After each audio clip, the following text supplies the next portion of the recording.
friends. Welcome to the Creative Impact Podcast. I'm your host, Rachel Caldwell, and I'm so happy you're here.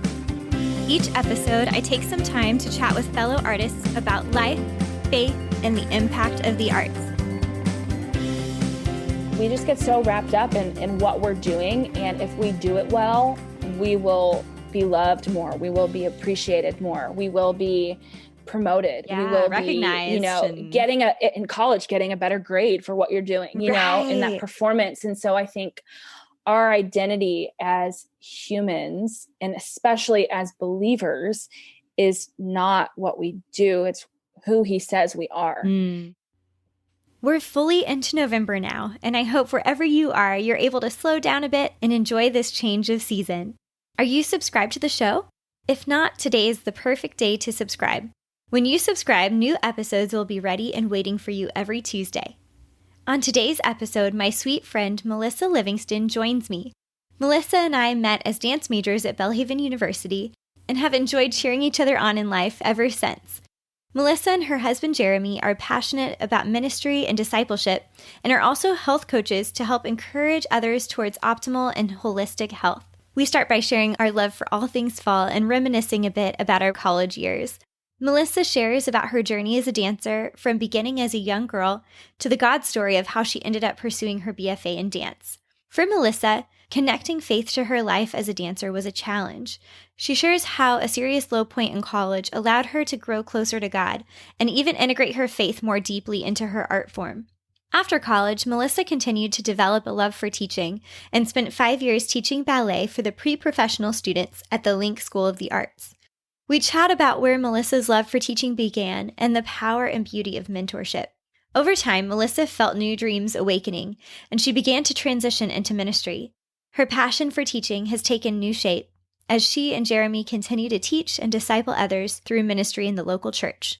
May Melissa's journey encourage you to remember that your identity is not about what you do, but who God says you are. Enjoy my conversation with Melissa Livingston.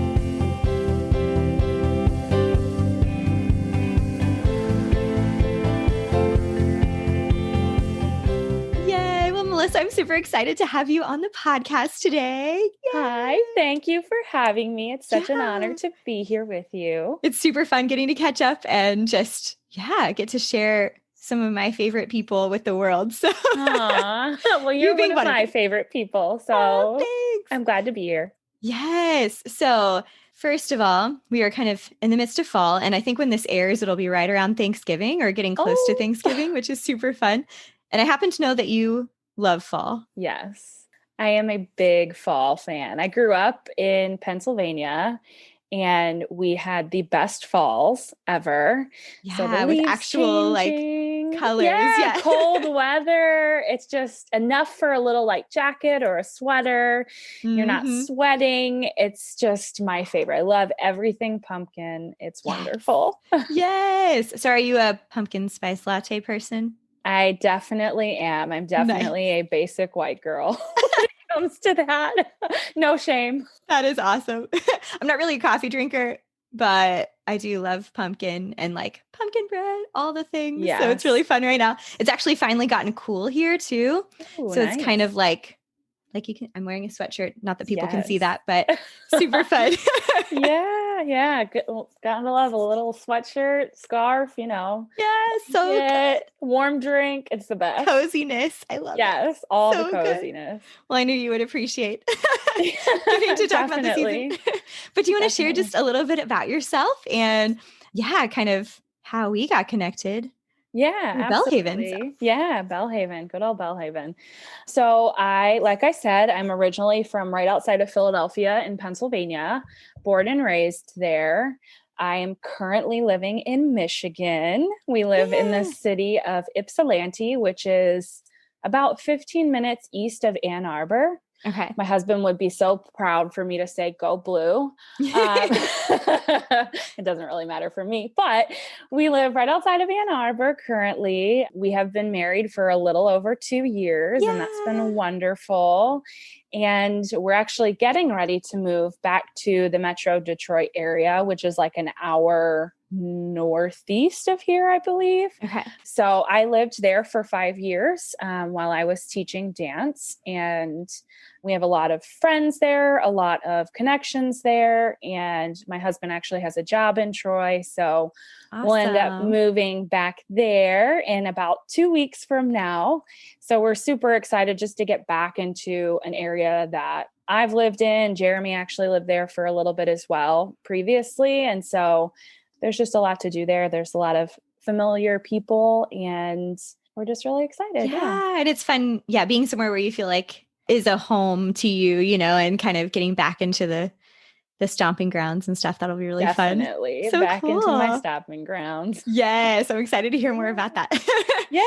Yay. So we met at Belhaven and both pursuing dance major there, which is super fun and lots of stories related to Belhaven. So fun memories. I love it. Yes. But I would love to hear, I don't know that I really know where you got started with dance and kind of what got you into it in the first place.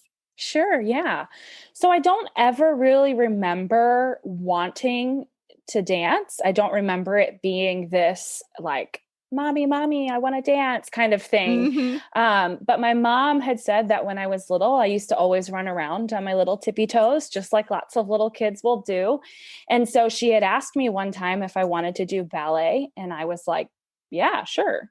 And I think my mom, I think she might have done it when she was little or she wanted to do it. I'm not quite sure. So I think, you know, as most parents live vicariously through their children, Right. She decided to sign me up for ballet. So I started at the age of 6 and I was in a little small pre-professional ballet program called Schubert School of Dance Arts. It was run by this fabulous lady who had a studio in her garage. She had converted her garage into a little dance studio. Oh, that's neat. Yeah. And it was just a very family friendly ballet school. They had a little bit of other styles of dance, but it was really trained to make you a really great ballet dancer. And so she had a really great background. She was actually trained by John White and Margarita Dessau, who have the Vaganova seminars that happen during the summer.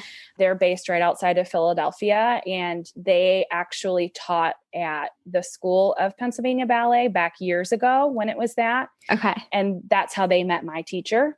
And she was one of their favorites in the school. And then she went on to do, I think she danced regionally, but she never made it a professional career. And then she ended up starting her own school. And I somehow, I'm not sure how, but my mom found them. And I started dancing there at the age of 6, just taking one class a week. And then my teacher at the end of that was like, after the end of my first year, told my mom, you know, we see a lot of talent in her. We would love for her to kind of bump up to taking more than just one class a week. So my next year, I ended up taking more than one class a week, strictly just ballet for the first couple of years.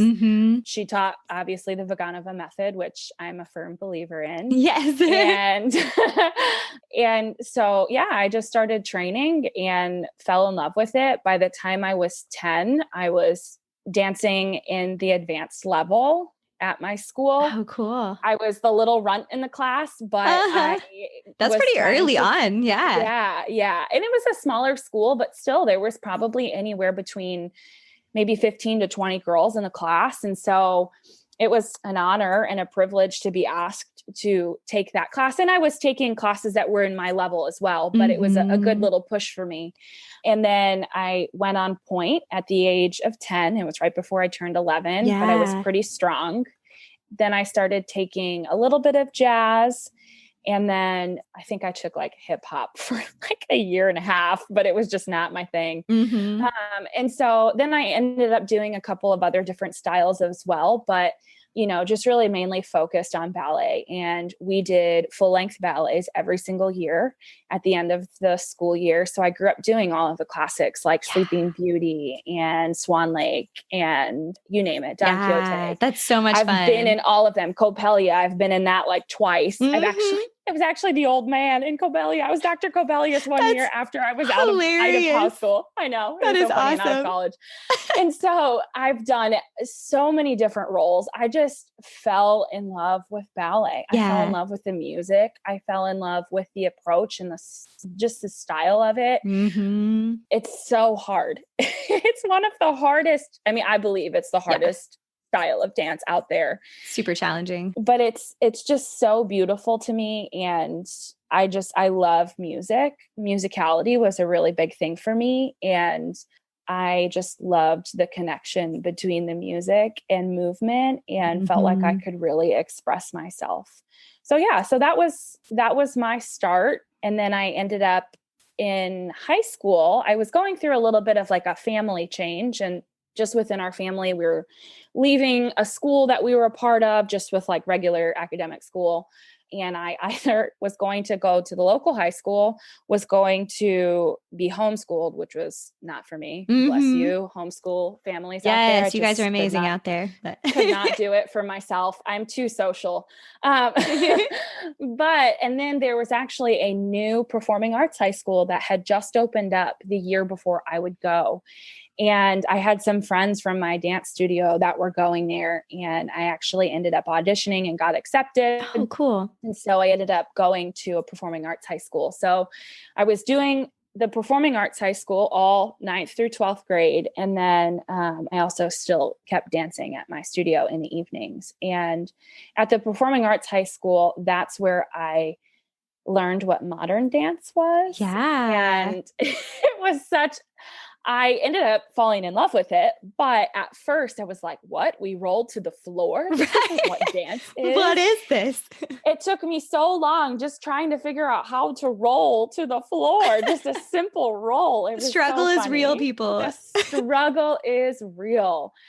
But my main focus when I was there, I was in almost like every ballet piece that they had. Mm-hmm. But I got really great exposure to even just different styles of modern dance, and just began to fall in love with it, and falling in love with how to move my body differently, and how that style is very important even for ballet. And had a lot of really great experiences there, had a great faculty who really poured into me. But alongside of actual dancing, we also got to learn dance history, and we got to learn improvisation and composition to then be able to choreograph, and just had a lot of really great exposure just with other different artists that would come and set work on us, or that we got to take master classes with, that I would have never have gotten at my little ballet school that I grew up in. So that was really fun. And then I got to go to some high school dance festivals to be a part of, where there were a lot of other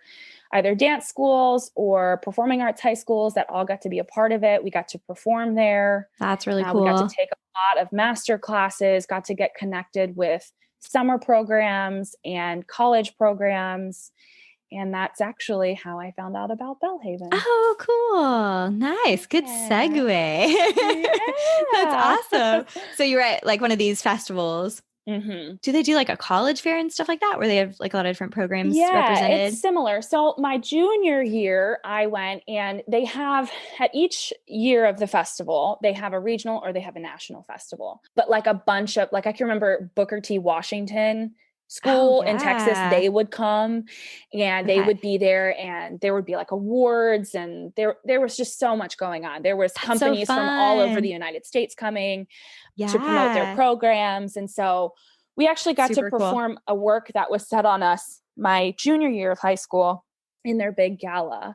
But they have this program while you're at the festival where they have an audition process for you to be accepted into either summer programs or college programs. And there's opportunity for scholarships and things like that.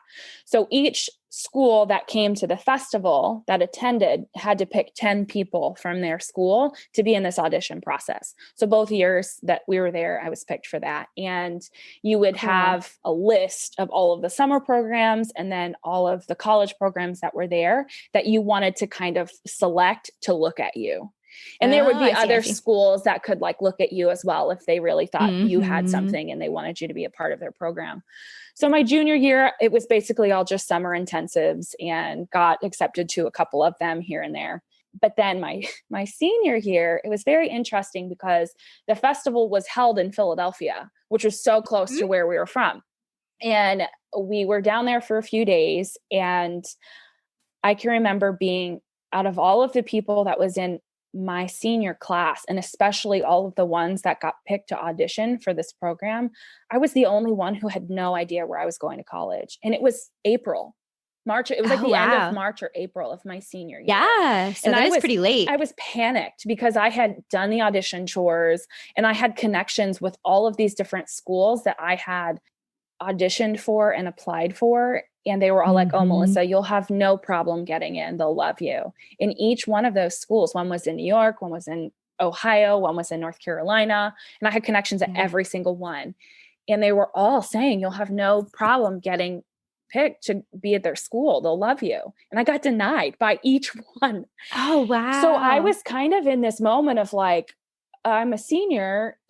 We're graduating in 2 months. I need to know where I'm going to school next year. And I want to dance. Like, what is going to happen? So I ended up getting this packet of schools that I wanted to look at me. And I can remember looking through them with my mom and seeing Belhaven College, because it was college at the time. Oh, yes. Oh, yeah. And I was like, what is this? I've never heard of this. And then I was reading the description and it had said it was a Christian college with a dance program. And I was like, oh my goodness, that's so foreign. I'm a Christian. And the only other school that I had known that was a Christian college that had a dance department was TCU, Texas Christian University. Yeah. And I had looked at them, but I was like, Texas is really far away. I don't think I want to go there. Right. I actually applied there too. Yeah. Which is funny. That would have been kind of funny if we both ended up there. Yeah. Well, it was, I never really thought that could exist, that a Christian school or Christian college that had a dance program existed. Like, it was just very foreign for me. And I grew up in a Christian home my whole life and loved God, loved Jesus, I was super involved in the church my whole life, but I was just never able to connect to my faith with my art form. And I just didn't even know it was possible. Yeah. And so I ended up putting Belhaven down on my list, and we had the audition process. And then that night when you would go to a performance, some of the schools would start putting up on this big board, like it would be their school and then numbers of students. Cause you know, your audition number, they would put your audition number under their list. And then your teachers had to go and look at the list to see whose numbers got picked. And then they would come back and tell you like, oh, this school wants to go talk to you, but you couldn't go up as a student. You had to have your teacher go there. Interesting. And talk to them because okay. we were under 18. Like, it was just kind of this weird thing.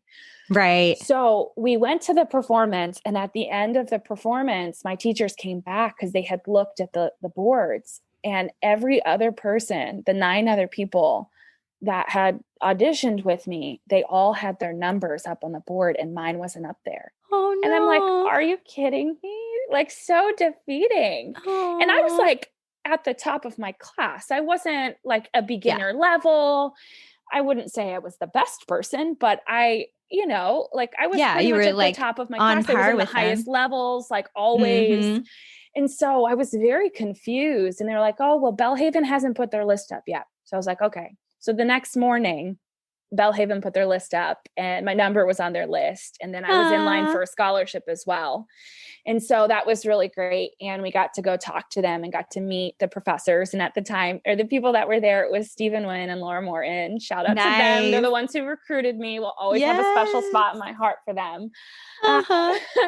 But I ended up going and meeting them. I got to watch Laura Morton teach a variations class, which was really fun. And then I think I took a modern class that Stephen Wynn, because they were both teaching at the festival. Gotcha. And I think I took Stephen Wynn's modern class and was like, oh my goodness, this is so fun. Loved his movement. Ended up taking his class when I was in college, which was awesome. And so I ended up getting accepted to Belhaven, which was really cool because before I even met them, I had to apply for the school. And I was still waiting to hear back from the admissions office. And my dad had prayed specifically that day. It was a Saturday that we were at the festival. And my dad had prayed specifically, like, Lord, if this is where she's supposed to be, please open the door. If not, close it. And that same day, my number was up on the board saying that this program wanted me to come to their school. I was in line for a scholarship. And then we had a voicemail on our home answering machine saying that I had gotten accepted academically.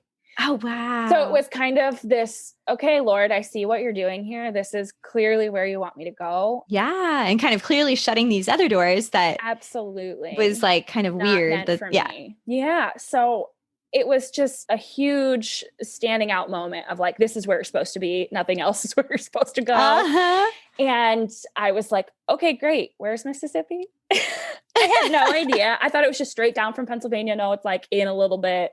I had never been there. So I went to go visit the school with my mom and got to watch a performance. It was their spring performance, and got to watch some classes and fell in love with the campus. I didn't know a single soul going to school.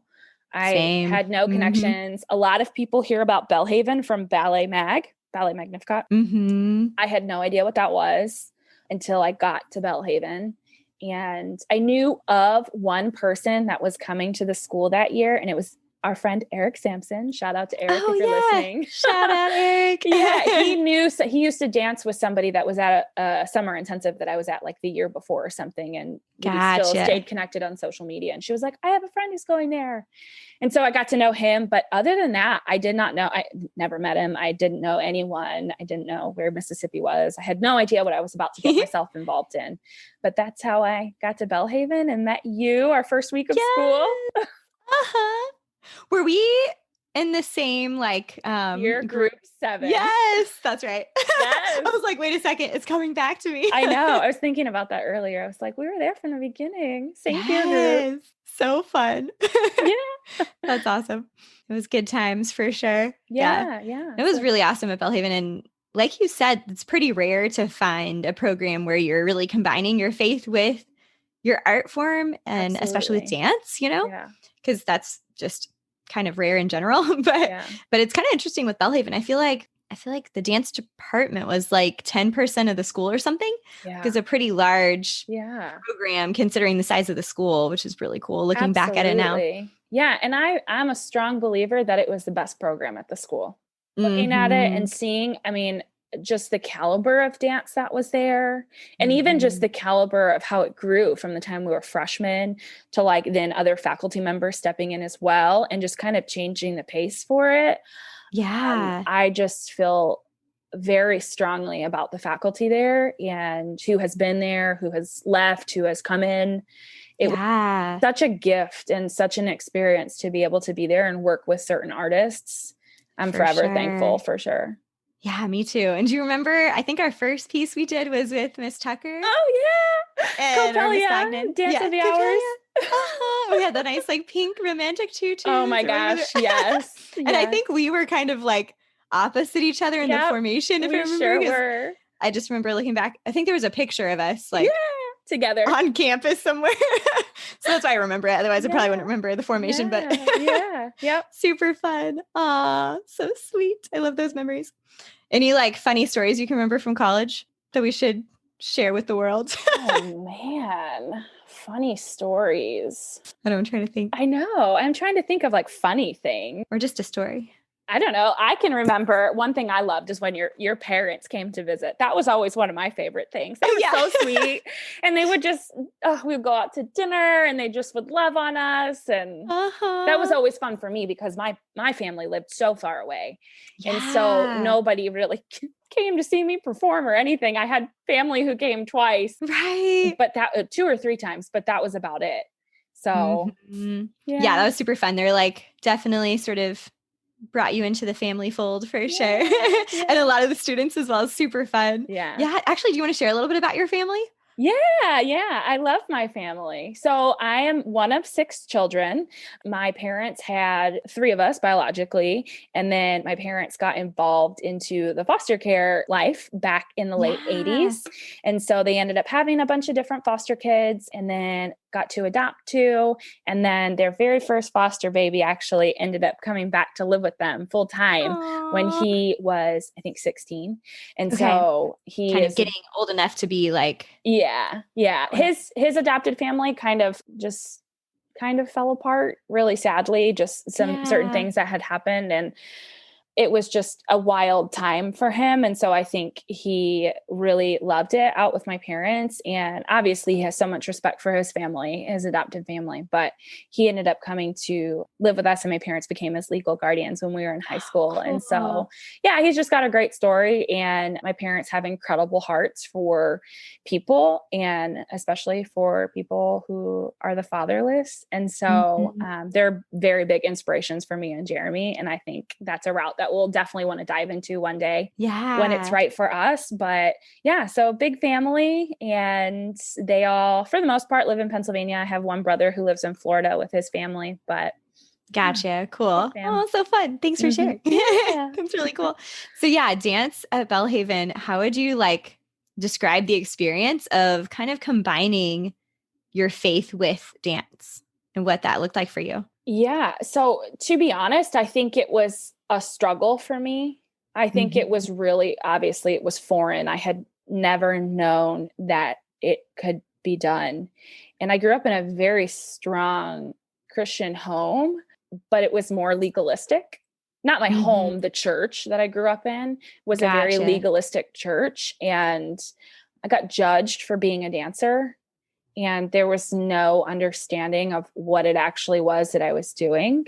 You know, I was doing ballet mainly and a little bit of modern here and there, but it was just a judgmental church. And it was more of like even though they would talk about living out your faith throughout the week, it was more of a like, come to church, check it off your list and go home and live your life. So it was never really this thing that was something that I like had this spark for or this fire for during the week, if that made any sense. Yeah. I loved God and I loved Jesus and had a relationship with him, but I was not really on fire for the Lord. And so combining my faith with this art form of mine that I loved so passionately was very foreign and very difficult for me. So when I came to Belhaven, I can remember seeing the dance ministry ensemble and being like, oh, well, that's nice, but that's not for me. Like, I don't ever want to be a part of that. It's kind of weird. Little did I know, I was very ignorant. That's okay. But it was something that was so foreign for me and I just didn't understand it. And I really got educated while I was there in it. And I kind of want to kick myself in the behind for not taking a semester to be involved in it. I really wish I would have, looking back on it. And I feel like I kind of got it towards the end of my time at Belhaven of what that looked like to combine your art form with your faith and how it can be done and how it is an offering and a gift back to the Lord. And of course I knew like whatever I was going to do it all for God because that's what you're taught as a Christian, right? Right. But it was just like actually this as a cohesive piece for me, just, I didn't really get it until probably my senior year, which is really sad. Yeah. But I don't know if it was my pride or if it was just this foreign thing that I didn't feel like I could step into, or if I thought in my head that it was weird and it would make me feel less as a dancer. I'm not quite sure what it was, but I just didn't really know how to accept that. And even just dance in the church, like that was something that was like so foreign for me and almost like, oh my goodness, you go to a church where they do that? That's so weird. And that's not right. Or it's not biblical, or, you know, just from like old mindsets and old teachings of what I had grown up in. And so being at Belhaven, my sphere in the Christian world was really open and my eyes were open and my heart was open. And honestly, it's really where through a series of some unfortunate events, fell in love with the Lord, was really taken to a rock bottom place and pretty much was able to almost like rededicate my life to God. And when that happened, I think you remember, like, it was just a whirlwind of a change for me. And the Lord just really broadened my eyes and my scope to what Christianity was as a whole. Mm-hmm. And it was so different from how I grew up. And I just began to really know what it meant to like love the Lord with all of my heart, with all of my soul, with all of my mind. And that just began this ripple of effects to kind of where I'm at now. Yeah. But yeah. That was so beautiful to kind of be like a witness to that season of your life. And same for you, being witness to like my season of college. And there's something special about it. I feel like the relationships we built there are some of the deepest ones because, you know, you're kind of Absolutely. walking through that season of like finding more identity and like on your own, you know, outside of family and outside of what we've grown up in, and kind of figuring out, like you said, kind of broadening Yeah. our perspective of, you know, who God is and how all of that works together. So it's super cool. And I'm so thankful for that, because if I would have just stayed in my little bubble, I would have never have been able to deepen or have the Holy Spirit get a hold of my heart and deepen my relationship, you know? Right. And I mean, those were some pivotal moments in my life that I needed to have happen in order for my walk for the Lord to like just deepen and grow. So Yeah. I'm very So thankful. good. That is awesome. That's so cool. And then after graduation, kind of what did that next few years look like for you? Yeah. So I graduated and was going to move to Houston, which is funny because I was like, earlier, Texas, where is that? Right. Didn't want to Right. go to Like, Texas. what? So Shout out to Texas. I know, which is actually great. So I was going to move to Texas to be a part of Odd Dayum, but just financially was not in a place to where I could really make that move. And I moved back home with my parents in Pennsylvania for that first year out of school and was working like a wild woman, was teaching in like 4 different dance schools. Wow. Yeah. Was like doing retail part-time, was babysitting here and there, just doing anything I could just to make some money for this potential dream that I could move to Houston and dance. And throughout that journey, I was actually approached on Facebook from one of our former professors' mothers, Betty Mitchell. Yes. Caleb Mitchell's mother. Yeah. So she had reached out to me on Facebook and just wanted to know what I was up to and what I was doing. And they were looking for a teacher in their ballet school that they have in Troy, Michigan. And I had told her I was just teaching. I was thinking about moving to Houston to dance. And she was like, well, I would love to have you come out and interview for this position that we have. It's our pre-professional non-syllabus ballet classes and a few other things as well. But the person that was teaching there for the last couple of years was moving or leaving or doing something else with his career. And so they needed somebody. And I ended up going out there. I ended up teaching and interviewing. And they loved me and they offered me the job. And I ended up moving my entire life to Troy, Michigan. Again, another place where I was like, Michigan, where is that? Is that just a place? Like, had no idea. I was like, it's by Wisconsin or something like that. So I ended up moving out there and was teaching at the Link School of the Arts in Troy, Michigan, which was another pre-professional ballet program, which I was super excited about to be a part of, and was their non-syllabus ballet teacher there. They strictly follow the Cicchetti method, which was something very different from how I grew up trained, but got to experience some Cicchetti in college when we had Caleb. And I liked it. I loved Caleb's style of just his classes and his choreography. And I was able to do them fairly well. And Betty had just known me from that. And so that was a really great connection to be able to leave where I was at and go and experience something new, and through the avenue of teaching, which was something I was very passionate about.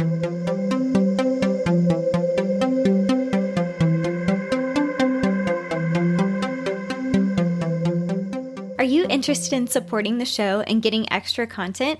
Check out our Patreon community. For example, later in the conversation, Melissa and I talk about boundaries, and you can hear more of our extended conversation about boundaries as a patron.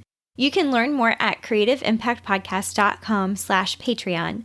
That's creativeimpactpodcast.com/Patreon. Now back to my conversation with Melissa.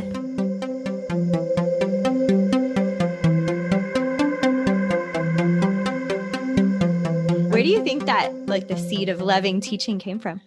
I think it was just having such a phenomenal lady who trained me in Mm-hmm. ballet. She was such a phenomenal teacher, and I just so deeply connected with her. And she had such a, I don't know, like a mentorship over my life.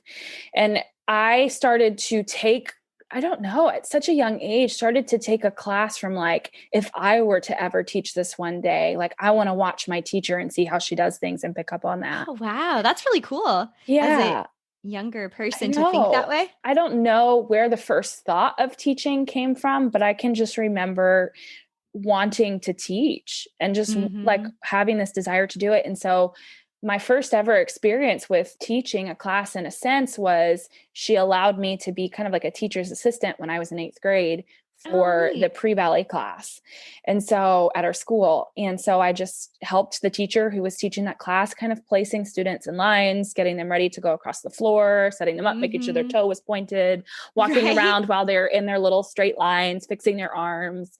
I don't think Uh-huh. they ever went to the bar at that age, but I think it was just, fixing port de bras, fixing feet, poking in bellies to stay lifted, things Uh-huh. like that. So I just really loved that. And then actually, my high school that I was at, the performing arts high school, we had to have like 60 hours or so of kind of like not community service, but kind of community service where we were active within our area of where we were Oh, okay. studying. And Yeah. so I was like, well, maybe I can use some of those like assisting hours as qualifications for that in order we had to have it so we could graduate. And Mm-hmm. so I talked to the lady who was my dance teacher and I said, I have to have these 60 hours by the time I graduate. Is this something that I can do assisting a class? And she obviously was like, yes, absolutely. So she and the girl who was my best friend at the time, we both decided to do that. And she like taught us how to teach a ballet class That is so at an cool. as like a ninth grader and a 10th grader. Yeah, that's pretty rare. Yeah. And so we would come into these like intermediate level classes where the students have had maybe 2 to 3 years of ballet. And she would teach the class and then basically be teaching us at the same time as the ballet class was Mm-hmm. happening. And then she would say, okay, Melissa, you're going to have plies, tendus, and dégagés. And then this other girl, you'll have these certain things at the bar to do. And then we had to come Mm-hmm. up with the combinations for these students and then we had to teach them. And it wasn't Nice. right at first, but it was like as we were going through this process, she gave us the liberty to then start teaching in her class. And I look Wow. back on that now and I'm kind of like, wow, what Yeah. kind of an opportunity is that? And so she just saw that I had a natural gifting for it and really poured into me over my high school years and allowed me to then, I think when I was like maybe 10th or 11th grade, I started getting some classes that were my own here and Yeah. there. And I got to keep assisting through high school. And then after college, she ended up actually giving me a couple of classes to teach for that year that I was living Right. there. When you came back. So, Mm-hmm. yeah. So I think that's really where it all kind of stemmed from. I think I was just so appreciative to have such an incredible mentor and teacher and receive such impeccable training. But also in life, I could Mm-hmm. come to her with anything. Yeah. And I can remember hours of being at the studio after my dance class ended and just unloading my life to her or talking about, other things that were going on in the performing arts high school that I didn't understand in my dance classes there or, Mm-hmm. just life things that as a teenager, you're just trying to process through. And she just had the best advice and she just had such an impact on my life to Mm-hmm. where I can remember thinking, okay, I want to be that for someone someday. I want to make a Yeah. difference in somebody's life in the dance world and then not in the dance world. So I think Right. that's kind of just where it all came from. That's so cool. And it's really powerful seeing how people can make such an impact on our lives and be, yeah, that mentor figure even in a different realm. It's not like they were necessarily like our counselor or our, I don't know what, like youth group leader or something, Yeah. but they really had that role in a sense, a lot of them. Absolutely. Yeah, that's super cool. And do you find, I know for me, I find myself like using a lot of the things, I'm sure this is true of everybody, but using things that you learn and like giving that back to your students. 100%. Yeah. I really feel like that's what teaching is. Yeah. Yeah. You're kind of just taking in the knowledge and like the,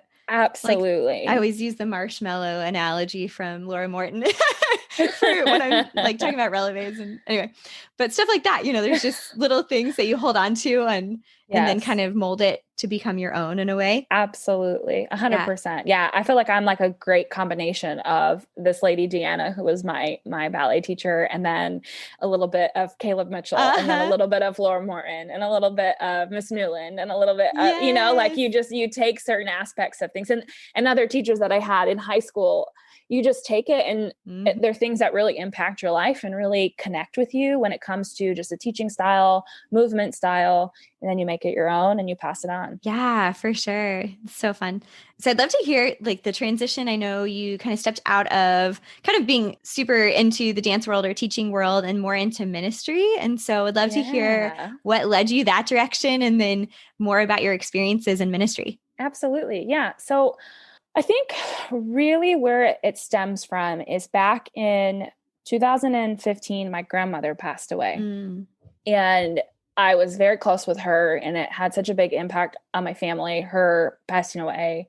It's really sad watching her fight cancer and losing her battle to cancer. But she was just such an encouragement to me my whole life. And when my parents were going through her stuff, in her house that she had left behind, they found notebooks and journals and letters and all of these papers of just like journals to the Lord, Bible verses written down, things she was learning, just all these notepads of like treasures. Yeah. And I can remember thinking like, wow, like again, another legacy that had an impact in my life and wanting to be that one day. And I can remember that just beginning to be like the desire of my heart is like, I just want to impact somebody's life, but also for the Lord. And my heart was, I don't know, just being in a different church environment than what I grew up in and like having this amazing experience in college. And now I'm in adult life and I'm figuring it out for myself. And I was going to a new church in Michigan and was really diving into it. And then all of that stuff happened with my grandma. And I really felt, I can remember this moment where I was like, yes, Lord, like I really want that. And I just felt he was like, that's great, Melissa, but you barely spend any time with me. And I was like, whoa. Yeah. Hello, Holy Spirit. Thank you. That was a really big kind of kick in the butt for me. I grew up a Christian, came to know the Lord at a young age, went through life transformation when I was in college, when it came to my walk with the Lord. And here I was like teaching in this ballet school, loving the Lord, being able to connect my art form with my faith because I had figured that out when I was in college. And I'm like thinking I'm like on this high hill. And then God's like, nope. Sorry, Melissa, like you need to spend more time with me. Yeah. Because I love you and because I desire intimacy with you. And so I began to just dive into the word. Like it became a priority of mine to just like sit with the Lord intentionally every single day, being able to really just infuse that 24/7 into my life. And as I began to do that, I just saw the Lord. I feel like the Lord revealed so much to me. I grew. I was falling deeper in love with his word and deeper in love with his character and who he is. And I can remember having these new dreams awaken in my life. Yeah. And it was, again, so foreign to me because I had such this mindset of like, I worked my butt off in my dance world. I went to college and did that. Great. I got a really great job in my field where I'm teaching the highest level of these students in this pre-professional ballet program at such a young age. Like, wow. But I can remember it just not satisfying the depth of my heart and these new dreams that God was awakening. And so I can remember thinking like, wow, I want to marry someone someday who is going to have these same dreams and desires of me. Like I would love to marry somebody who has a heart for ministry and a passion for being like a power couple for the Lord and to reach people. And I was like, where is this coming from? Because that was just not like, of course I wanted to marry a Christian and I wanted to like love God and love his people, but just the depth of it, I can remember it just being so different from what I thought my life would look like and past relationships or past experiences I had had. And so I can remember just as I was diving deeper into my relationship with the Lord, he began to show me that I was created for more than just teaching ballet. And not that that's not great. That's amazing in itself and definitely has a purpose. But I think as a believer, like, we're called to so much more. We're called to make disciples. Like, it's the only, well, not the only command, but it's a huge command in the Bible where it says, go and make disciples. He doesn't say, you know, go and make converts. He says, go and make disciples. Right. And what does that look like? And so I can remember just getting involved in this young adult ministry at the church I was at and really helping grow it, meeting up with young women. I ended up being an intern for their young adult ministry and then joined on staff officially in another area of the church. But throughout all of that and throughout just meeting up with young women who were going through things that I had experienced previous years before, hearing their, you know, maybe they were new Christians or they weren't a Christian at all, and they're processing these hard things in life. I can remember sitting down with a girl in a coffee shop and having another overwhelming sense of like, if I could do this for the rest of my life, I feel like this is something that could satisfy. And I had never really thought that before. Like I always thought it would be in the dance world, and here God was opening up these other dreams in my heart that I had no idea existed. Wow. And so I just began to see that he created me to make disciples and to encourage people in their walk with the Lord and to give young women practical steps of what it looks like to be in the Word and to journal and to, you know, just fall in love deeper with the Lord and with his Word and what it means to be a believer. Yeah, that's so cool. And that was around the time that you met Jeremy, right? So the process kind of started like in 2015, and then I met him at the end of 2017. Okay. So it had been this process that had been going on, and I watched this ministry grow from like 10 people to like over 100 people to then 150 people. And I was leading very heavily in it. And then I was working for it. And then I was still leading when I had another job at the church. And it was, you know, I was a single girl who was very passionate about young adults and very passionate about getting people plugged into the local church and discipling young women. And that's when I met Jeremy. Aww. So I was kind of at this transition of the end of my internship, and we met through a mutual friend at the church that we were both on staff, or that I was on staff at. Yeah. And Jeremy had actually worked at this church before. That's right. I remember you telling me that. That's so cool. Yeah. He had worked at the church before, and he left the church. It's called Kensington Church. He left Kensington to move to Arkansas to help with a church plant down there. Gotcha. Right at the time that I was starting to get plugged in like 2014, 2015. Yeah. It's so we fun were like thinking two about ships passing in the night. Yes. And thinking about kind of God's timing in it and sort of the irony in some ways, but then also like him knowing the exact right time for you to actually meet, you know? We both look at it and we say, because we had several opportunities to where we could have met beforehand. And we were even like, because he would come back to visit, and we had a very good mutual friend. And we were a few months before I officially met him, we were standing in a circle with like 10 people. Because he was in town visiting, and it just wasn't time. And so we say all the time that had we have met a couple of months before we did, we probably would have never have worked, because we both were growing and we both were going through things that really needed to help shape and mold our character. And God has such a specific time frame for our lives. And I'm so thankful that he does, because he always gives us more than anything that we can think of or imagine. Yeah, so true. So true. And so then once you guys were like starting to date and then end up getting married and then pursuing ministry together, what has that journey been like? Yeah. So when we met, we just both realized that we had so much in common. We both loved our local churches. We loved serving. We loved discipleship. We loved being involved in local outreach things, our young adult ministries. We both had just very similar passions when it came to our churches and Christianity. And even just theologically, we're very similar when it came to big things and smaller things. And so we just connected very well from the very beginning, from our first conversation. And so that was something that we both really desired in a future spouse, was somebody who was going to be all out for the local church and all out for discipleship and wanting to really pursue that. And so I moved to Arkansas right before we got married, and we had our first year of marriage in Arkansas together because that's where he was living at the time. And we ended up leading a co-ed young adult life group that had about 40 people in it, which was nuts for a life group because they're typically supposed to be small. Right. Like maybe 10, 12 people. Yeah. Or something. It was really like a house church, if you think about it. And the only way that we could have done it is we split up into smaller groups that were gender specific. Gotcha. Okay. So we had 3 groups of girls and then 3 groups of guys.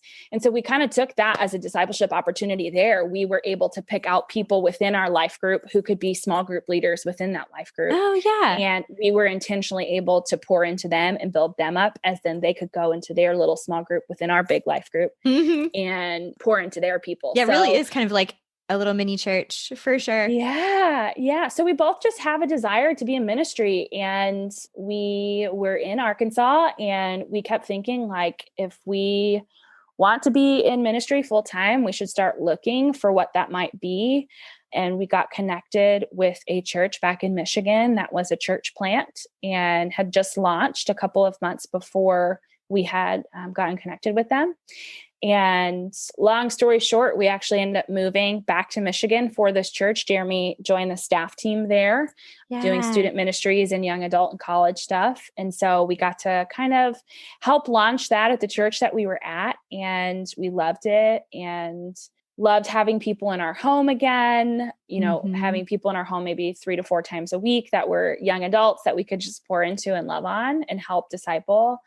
And then it actually ended up not working out, which is, just another bump in the road where you have to learn and grow through. But looking back in hindsight, we know that it was just not necessarily the best fit for us, and God has a different plan. And then everything happened with the pandemic. And yeah. We were kind of church homeless. I kind of forgot about it for a second. Yeah. So we're excited. We're going to, like I said, at the beginning of the podcast, we're going to be moving back to the area that I lived at for about 5 years. And there's a bunch of really great churches in the area that I'm hoping we'll be able to find a home church and just get plugged into and start serving again. And I don't know, we'll see where that ends up taking us. We both obviously love God so much and love his people. And we want to be in full-time ministry at some point in our life. And you have to learn that there are just certain seasons where that's not going to happen. And there's a purpose in it all. And so we're trying to figure out exactly what that looks like. And we do have big dreams of potentially maybe starting a church one day. Yeah. Not sure if that's a realistic dream or if that's something that's I think a lot of God dreams are not realistic dreams, and that's okay. Yeah, that's true. And he's such a dreamer and a visionary, and which is funny because he's actually an executor as well. Okay. And I'm more of like an executor. Yeah. And I think that just comes from the background that we have in dance of being an executor and having to do it well and master something that somebody gives us. Right. Right. So it kind of scares me a little bit, even though I am a risk taker. Starting a church, planting a church is a big deal. And you're caring for souls of people and souls who, aren't there yet. And so we'll see what happens. We, trust in the Lord that he's got a specific plan for us as a couple, but it's been really exciting to be able to do ministry with a partner who's very like-minded. Yeah. And yeah, for sure. That is so cool. And yeah, it's funny. I'm like sitting here, I'm like, I almost forgot about the pandemic. I'm like, obviously this is like defined our lives for a long time now, but yeah, it's nice to kind of talk and not think about it for a little bit. From it. Yeah, exactly. So true. And I wanted to chat before we kind of wrap up a little bit about y'all's recent ventures with becoming health coaches. I think that's so cool. And I've been loving seeing your journey on social media. Thank you. So I have not danced for me in probably 7 years or so. Yeah. It's been a long time since I've actually been active and have been in shape and have just become unhealthy and my body is nowhere what it used to be. And that's, just a hard thing to process as a dancer and somebody who has that background. Teaching is just not the same as it's not the same training, at all. Especially when you're teaching at an advanced level where you don't have to demonstrate pretty much anything. Right. So I got to the point we both got married and we both put on a lot of weight, and we got to the point during quarantine where my body was just hurting a lot. I was very overweight and I was not making wise choices when it came to my health. And so we both knew of this program that my mom is a health coach for. And I had done it previously and lost a lot of the weight that I gained when I stopped dancing. And it was a great journey for me, but it was just a diet for me then. It was just for me to take off the pounds that I had put on after I stopped dancing. And then I met Jeremy and gained it all back. So my mindset was not in this, I need to make a life transformation in my brain and to make better health conscious choices for me. It was just, I wanted to look at it as a diet. So this time around, when it came to the point where we're like, okay, we need to do something to change how we're living our lives and to get ourselves under control, not just for us, but for our future family and what that could potentially look like. So I started the program and have had incredible success with it throughout quarantine. When everybody else is putting on 15 to 20 pounds, I'm losing it. Right. That's awesome. So that was very encouraging. And also there's a great community that's involved in it where you're being supported and you're being encouraged by people who are going through the same journey as you. And throughout that process, we just decided that we wanted to be health coaches with it because we firmly believe in this program and believe that it works. It's not just another program that somebody signs up for to do. It's not just another 30-day fix or busting your behind in the gym. Right. It's a lot about nutrition and it's a lot about making healthy choices and overall health. It's not just about weight. It's about your sleep. It's about your time. It's about your stress levels. It's about your hydration. It's about, motion and what that looks like, exercise, how to do that in a proper way. It's just creating optimal health in your life. And so we signed up to be coaches and we've gotten a couple of clients to kind of start this journey as well. And we figured right now, as we're not actively involved in a church, just with everything with quarantine and shutdown and we're moving. This is an area that we can use our giftings to be able to help encourage people. And it's kind of like discipleship in a way. Discipleship is a lot of like, imitate me as I imitate Christ, right? And it's a lot of encouraging people and it's a lot of, building them up and helping them on their journey with the Lord. And so this is an avenue that we can do that, and it's health. Like it's so important for you in order to have, a beneficial and fruitful life. So it's been very exciting. We're learning a lot. Having a lot of the background that we do, you learn a lot about nutrition and you have those classes when you go to college for dance and you have, just a lot of the information and the tools that you need in order to have a, healthy life. But I have learned so much when we signed up to be coaches in this program. So we've just been learning, we've been plugging away, we've been seeing people get healthy. We've seen people come off of medication that they've been on for a long time and just take care of themselves and get their life back. So it's been very rewarding. That's so cool. And it's neat seeing the connection, kind of the analogy with discipleship as well, because I think it is so true. And I mean, health is a huge aspect of how we're, I guess, in a sense, honoring our bodies. Absolutely. Your body's a temple. Yes, exactly. So that's super cool. And I love just y'all are an inspiration for sure. So keep doing what you're doing and inspiring others. We've got a long way to go with it, but we're just enjoying the journey. And I think that's where you just got to be at, is just enjoy the journey. Yes. Yeah. And I know that's something that I hear a lot is like, it's one choice at a time and one step at a time. And absolutely. Yeah, that's so good. Especially right now. I think we can all lean into that a little bit and kind of the discipline of it, but also finding that joy in it. Like you said, so Definitely. Good. Yeah. Well, I'm like so sad. Our time is like getting shorter, but we'll have to catch up again soon. But I would love to hear, is there anything that you would want to share with everyone that's listening right now? Yeah. It's always fun to hear what people have to say. So. Sure. I think as an artist, I think it's so easy for us to have our identity be wrapped up in what we're doing. Mm-hmm. And that was a really big lesson for me, especially as I was kind of feeling this pull towards ministry and a life of what that could look like. I think we just get so wrapped up in what we're doing. And if we do it well, we will be loved more. We will be appreciated more. We will be promoted. Yeah, we will recognized be, in college, getting a better grade for what you're doing, in that performance. And so I think our identity as humans, and especially as believers, is not what we do. It's who he says we are. And I think that was something that was such an important lesson for me, because my life had been dance. I grew up in great programs. I had great experiences. I got to dance a little bit. After college, I got to teach in a great school, and it just becomes so much of who you are.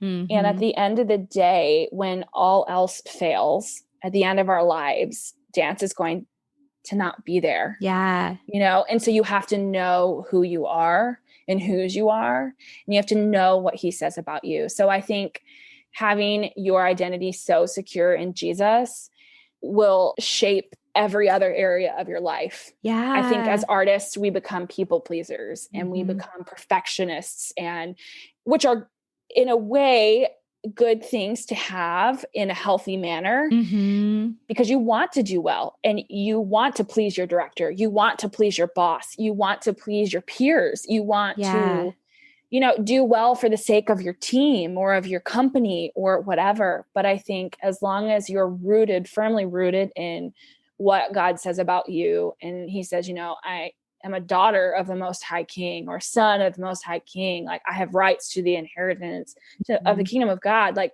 if you're so assured in that, it'll just change your life. Yeah. And so I think that is super important to know. And I think boundaries were a huge lesson for me to learn, just in my life personally, in my work life, in my relationships. Learning those, as well as being an artist, will kind of help you be able to say no to things that you don't want to do. Yeah. And I think if tying in with your identity, if your identity is so firm and secure in who you are in Jesus, having those boundaries will not shake you. Yeah. You will be able to say no to things that you do not want to do and not feel bad about it, but know that you trust God because he's the authority of your life, and and are believing what he's calling you to do.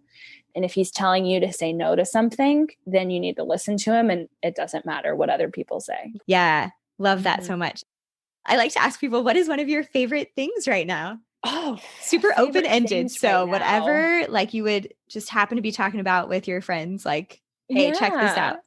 I think our health coaching thing that we're doing right now, I think that's kind of big. We've had some family get married recently, and I have a good friend, Sarita, who is getting married next weekend. So I think that's been fun, just being able to rally around people in this season that's so unknown, in this season that's been really hard for a lot of people, and just still be able to celebrate them. So she's getting married. That's so exciting. You have to tell her congratulations from me. I will. Yeah, she's just a wonderful human. And so, I think, again, Jeremy and I, we're just big cheerleaders for people. And so being able to support our friends in big moments of their lives, whether it's weddings, because we've had a lot of those, or babies. There's a lot of babies happening right now. Yeah. It's kind of funny how those waves happen, I feel like. I know. And they're all of a sudden like, whoa, okay. It's like baby Jeremy season. and I were talking, and we think there was like 6 or 7 people that were in our bridal party all have babies now. And it all happened in the same year. Craziness. Oh my goodness. Crazy.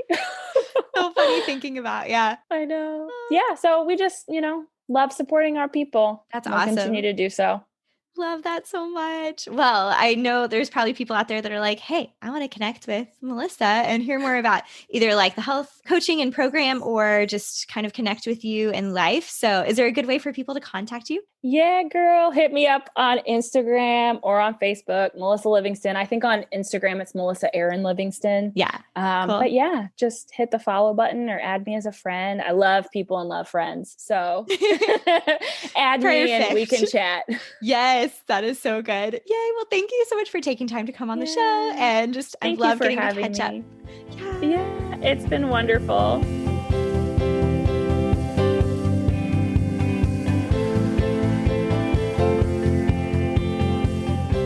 I'm so thankful for Melissa and her reminder to stay rooted in our identity in Christ and operate from that place rather than trying to find our value through pleasing other people. I also love how each of us has the opportunity to make a positive impact on the lives around us, whether it's in the classroom or in the coffee shop. You can find links from the show in the full show notes on our website. Next week on the show, I get to catch up with another amazing friend from Belhaven, Joanna Collith. Joanna is a dance artist, educator, choreographer, Pilates instructor, writer, and wife to Glenn. They are currently based in Malaysia. Thank you so much for listening to the Creative Impact Podcast. The music for the show was produced by Michael Cash. Share the show with a friend, check out our Patreon community, and I'll see you next week for my conversation with Joanna.